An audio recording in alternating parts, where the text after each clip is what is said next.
Hey guys, my name is Yasmin. Thank you for coming to my channel. Just to give you a brief intro, I'm going to be reviewing movies, TV shows, all different genres on all the different platforms.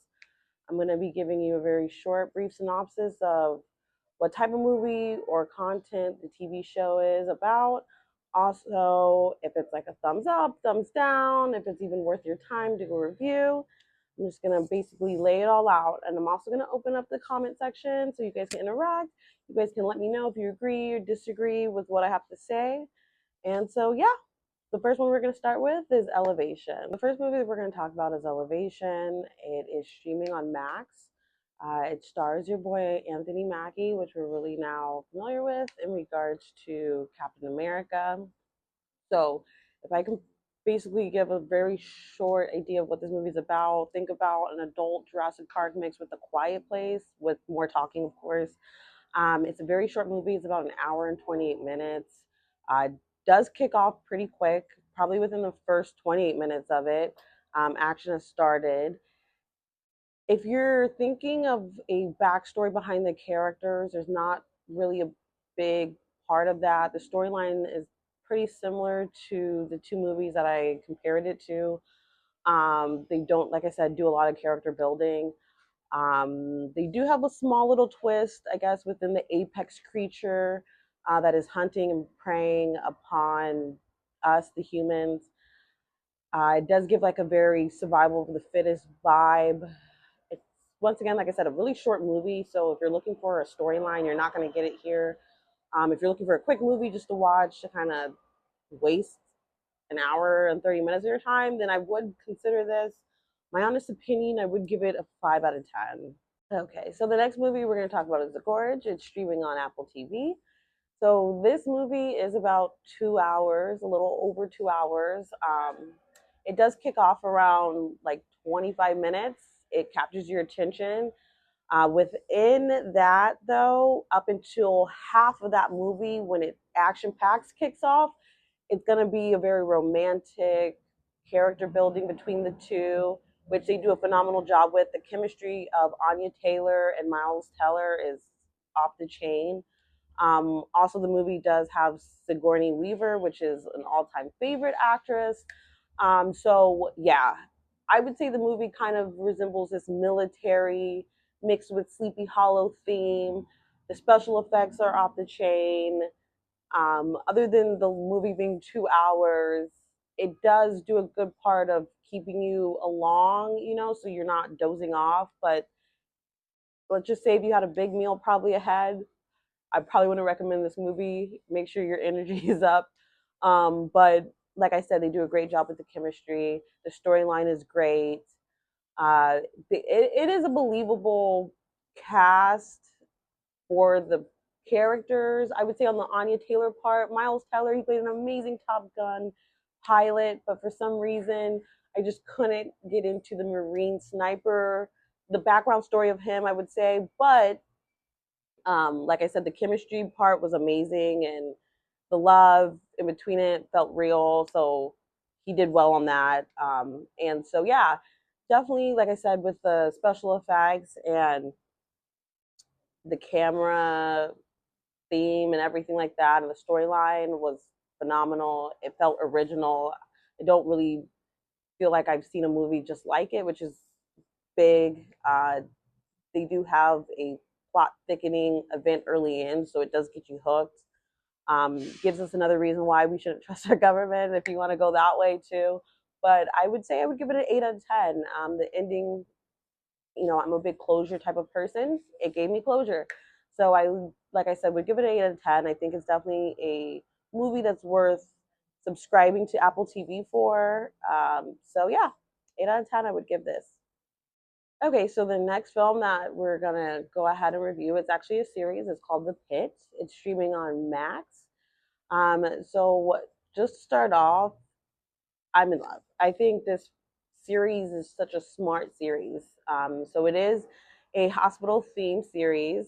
I'm really not big on that type of theme, but I think they did this well. They thought about this. So basically, it is doctors, and its whole series is based off of one day shift. So to go back to it, the runtime is about 58 minutes, or sometimes it's 50 minutes per episode. It hasn't yet had its season finale. So the fact that I'm giving this a 9 out of 10 is only basically because I'm not giving it a 10 out of 10 is because we have yet to finish it. So just in case if the series finale just isn't it, then I didn't want to have to co-sign to that. But still, it giving a 9 out of 10 says so much.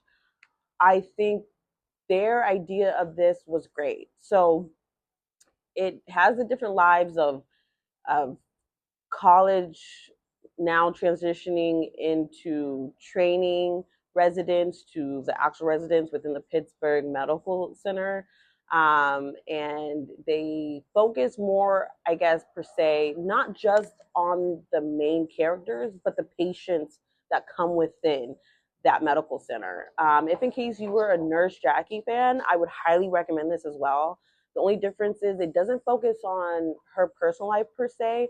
The main characters in the show, they do touch bases off of it, but it's more of like a rebound of the patients that come in. It's kind of how they filter or at least explain the type of attitudes and characteristics that the main characters have. So that's how you kind of see their personal life through and through those ways. Each patient that comes in and their cases are so relevant to what's going on. I think that was important, but it gives a realism to it. So it just doesn't really feel like very acting. It feels very like dramatic. And if in case you're a crier like myself, then you're gonna want to have tissues because there are episodes on here that will have you holding it back. I would say it probably kicks off within the end of the second episode, turning into the third. We do a good job of the first episode, second episode explaining the positions of each doctor within that hospital. And then, like I said, it touches just briefly on their personal life, but nothing too much where it takes away from, I think, the messages that they're trying to convey in that show. Like I said, I would give this show a 9 out of 10. And like I said, the only reason why I'm not giving it a 10 out of 10 is because the season finale hasn't happened just yet. But for some reason, I don't feel like it's going to let us down on this. I think Max did a great job using this as original series. Also, what I was advised by an actual person from Pittsburgh, some of the facts that they input into the show are actual real facts. So you learn about medical stuff that I guess was invented within Pittsburgh or Pittsburgh residents or natives, which is pretty cool itself. It's very up to date. So, you know, you do hear and conversations about COVID, sex trafficking, and how that comes in the mix with medical centers and, you know, teen pregnancies. And also, which is really important, they also touch on ER weights and how ridiculous it is. But also, I think it gives a sensitive side of how much doctors really go through and maybe how much as the people who aren't doctors who are in those waiting rooms like myself, how we probably should be a little more appreciative of what they do, and also that they're just like us, so they go through the same things. But like I said, if I can push people to push play on a show, this is it. The Pit is great, and like I said, I'm so happy that I decided to give this a full watch because it's smart writing, and I think it's important nowadays with so much stuff being out there to stream. It's hard to kind of dictate which is good and what's worth our time, but this one is good. It streams on Thursdays. Like I said, they're about 50 minutes to 58 minutes. They come out every Thursday. Like from second episode to third episode, that's when it really like just takes you in. But the first episode, second episode are important because it does give you a small backstory that I think will help guide your emotional state through this show. Okay, so 9 out of 10, watch it. Okay, guys, so the last show I'm going to go ahead and do this review is going to be yours truly, Dexter. So if you're like me, I was a huge cult follower of the original Dexter with Michael C. Hall.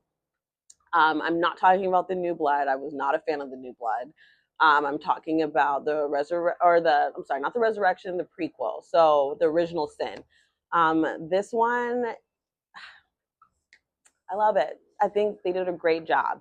The characters from the original one, they literally casted spot on, from Azuka to Angel to Maria to Deb.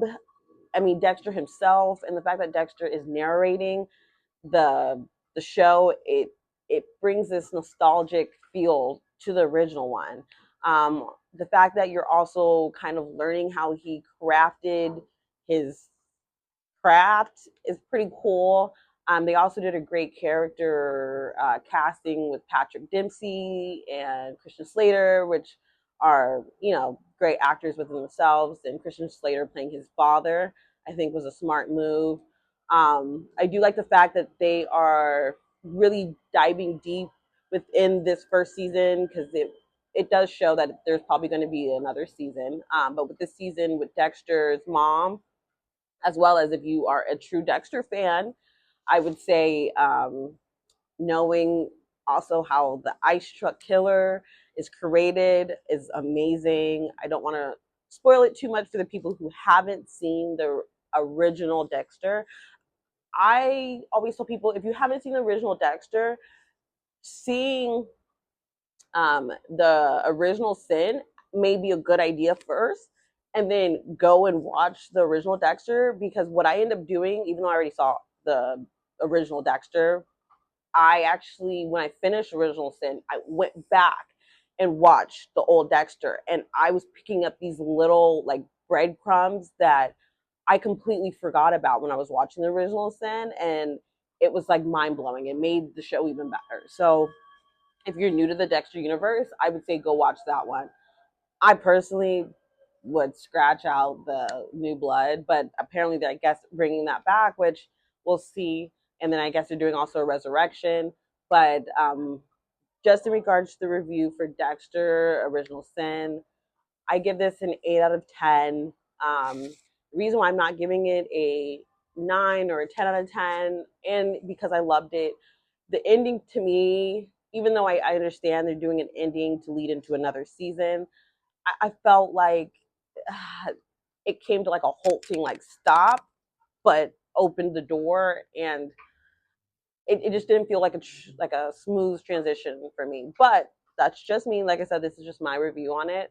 But I am excited for the next season of that. Once again, I think that they did an amazing job with the character casting in it. The storyline for the first season of this original Sin was good. The twist in it was phenomenal. But I am excited to see what they have in store for us moving forward. So this one is actually streaming on Paramount with the attachment of Showtime. So technically, I think it is Showtime. But if I'm not mistaken, I think Showtime is now just a add-on that you can get from Paramount. I would go ahead and actually hit the subscribe button to this for this series, because it is worth it, and it keeps you watching next episode. So yeah, I would give it an 8 out of 10. But I do think it's worth at least checking out. Okay, well, thank you guys so much for tuning in, and I'll be back with the next shows I will go ahead and review and recommend. Sometimes I will fluctuate either between new shows, old shows, but because it seems like so many new shows are coming faster and faster on the platforms, I probably will get out the new shows first. So to see if you guys want to invest that time or not, or just move on to the next, because there are a lot of shows that, just aren't it, and they end up getting canceled, and then, it is what it is. Okay, well, thank you guys once again. Okay, and see you guys next time.